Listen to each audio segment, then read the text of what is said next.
Assalamualaikum warahmatullahi wabarakatuh. Adik-adik kelas 10 multimedia, kita lanjut ke materi pemrograman dasar.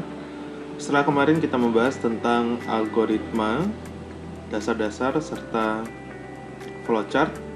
Hari ini kita akan lanjut ke perangkat lunak, instalasi, dan menguji. Sebetulnya di kemarin pertemuan pertama pas kita Google Meet, kita sudah mempraktekkan sedikit software apa yang mau kita pakai, seperti DevC++. Terus bahasa apa yang kita pakai adalah bahasa C. Lalu kita sudah mempraktikkan beberapa program tampilan CMD seperti kata sapa menggunakan printf, kata input menggunakan scanf, dan beberapa perhitungan aritmatika. Dikarenakan sekarang ini baru tentang perangkat lunak, instalasi, dan menguji, jadi nanti kita akan bahas ulang tentang beberapa bahasa pemrograman serta software-software yang digunakan.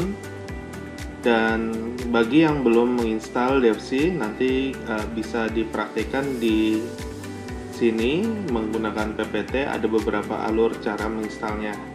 Atau sebetulnya kamu kalau misalnya mau lihat tutorial di internet juga bisa, silakan. Untuk software DevC-nya udah Bapak taruh di web ya. Jadi silakan kamu tinggal download aja. Untuk tutorial menginstalnya nanti bisa kamu simak di video ini. K1 pemrograman dasar, perangkat lunak, instalasi, dan menguji. Artinya di sini kita baru pengenalan tentang software bertahap ya. Pertama kemarin kita tentang dasar pemrograman algoritmanya, lalu kita sudah membuat flowchart-nya. Sekarang kita pindahkan ke bahasa pemrograman menggunakan bahasa C dan menggunakan software DevC++.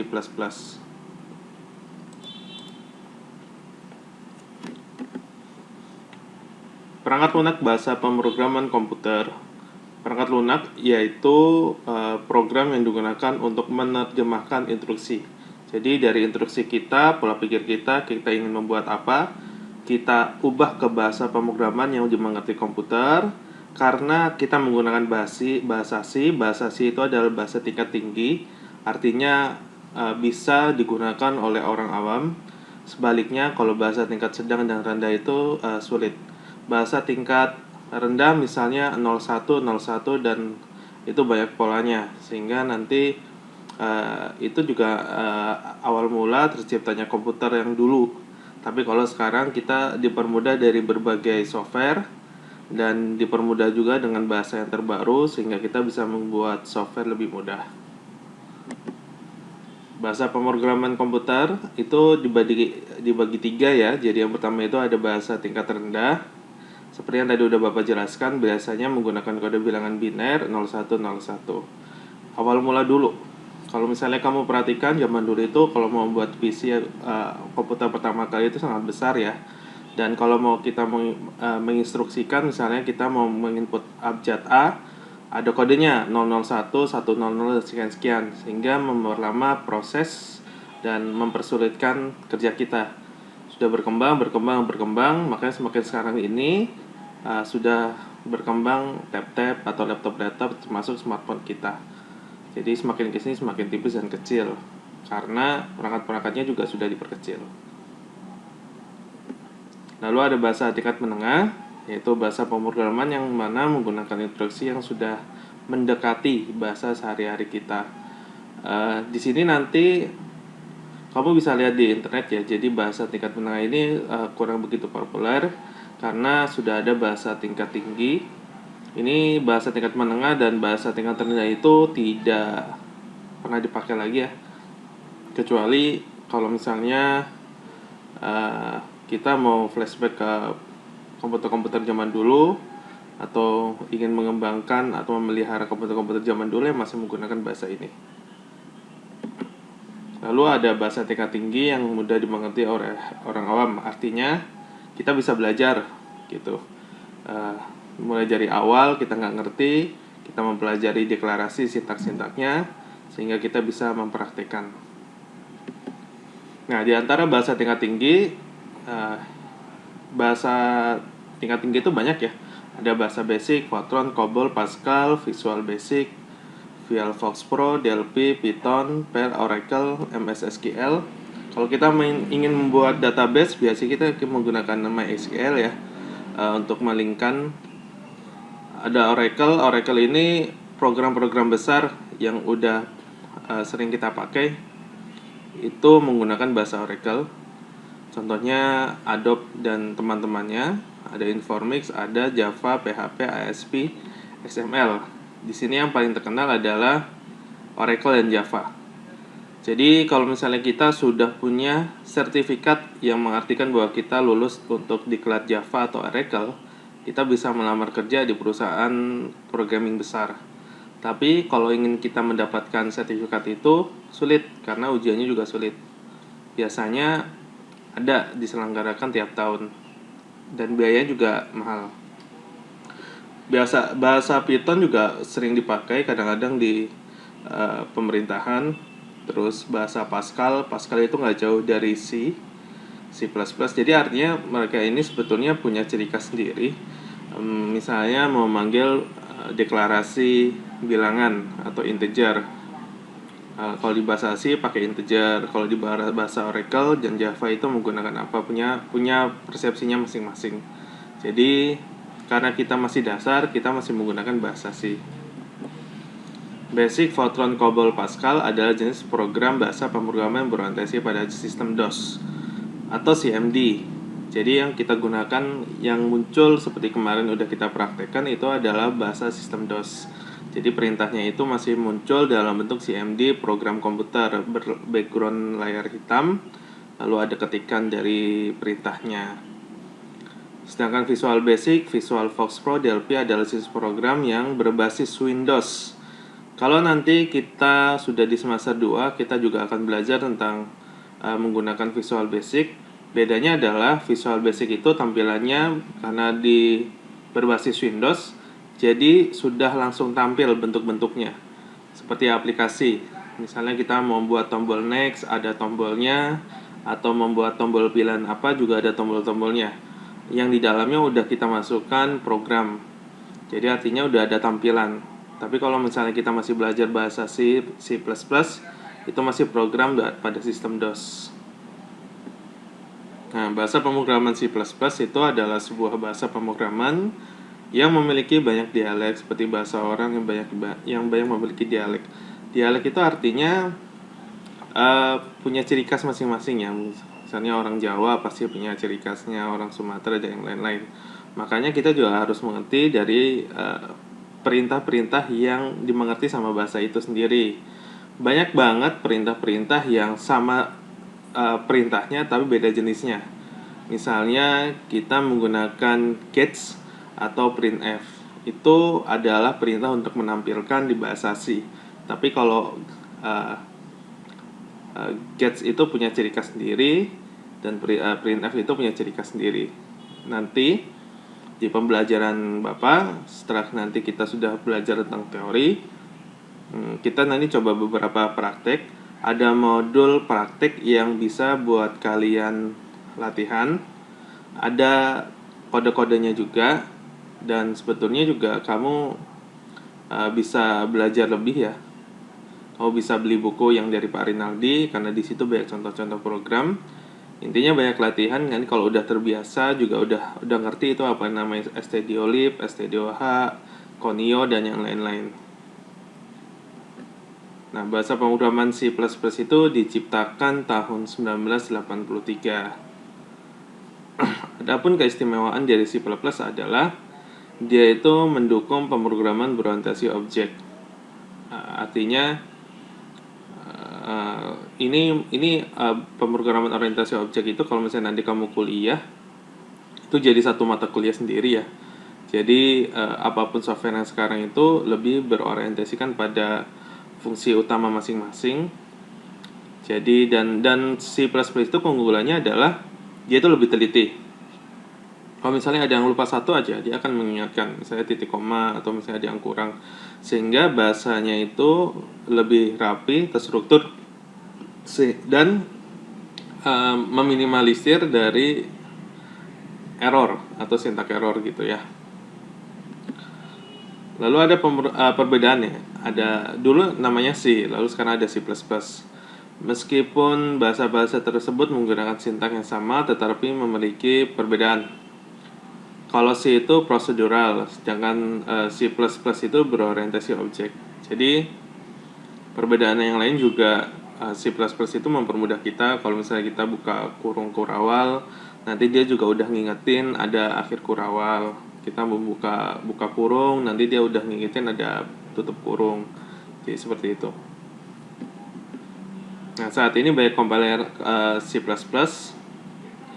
Selain DevC itu banyak ya. Jadi ada Microsoft C atau C++, ada Turbo Pascal, Borland, ada Visual C++, tapi kita masih menggunakan DevC++.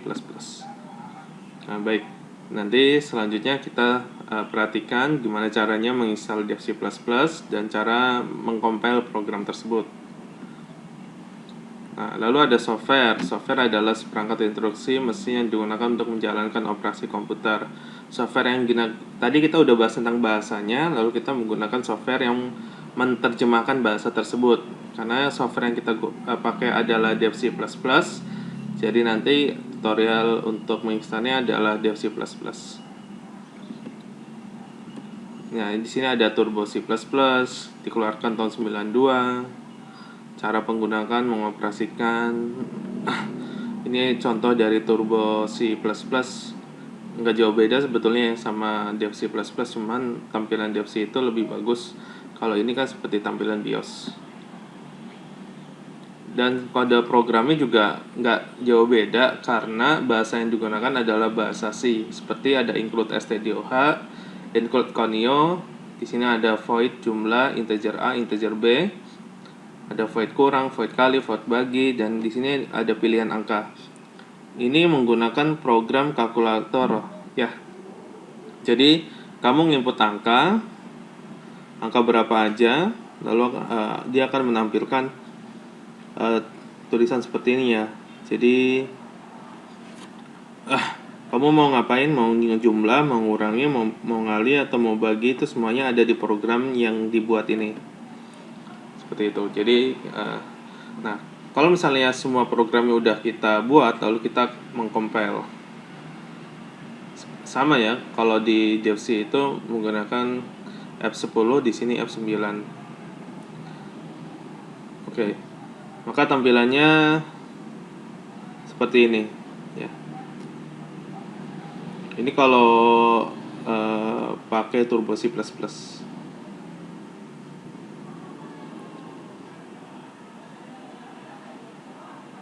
Sama jika kalau misalnya ada beberapa yang error, maka dia akan ngasih tahu error di baris keberapa, berarti ada program yang hilang. Kalau di C juga sama aja. Oke, setelah dikompil maka muncul program seperti ini. CMD ini sama dengan DevC++.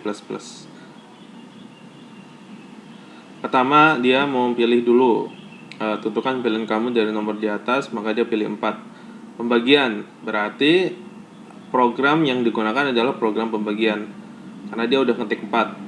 Lalu dia menginput angka, ada angka 6, angka keduanya angka 6. 6 bagi 6 hasilnya pasti 1. Seperti itu ya. Untuk programnya, setelah membuat deklarasi, di dalamnya menggunakan deskripsinya seperti ini. Kalau misalnya ditambah, maka integer tambah ini adalah sebuah inisialisasi ya.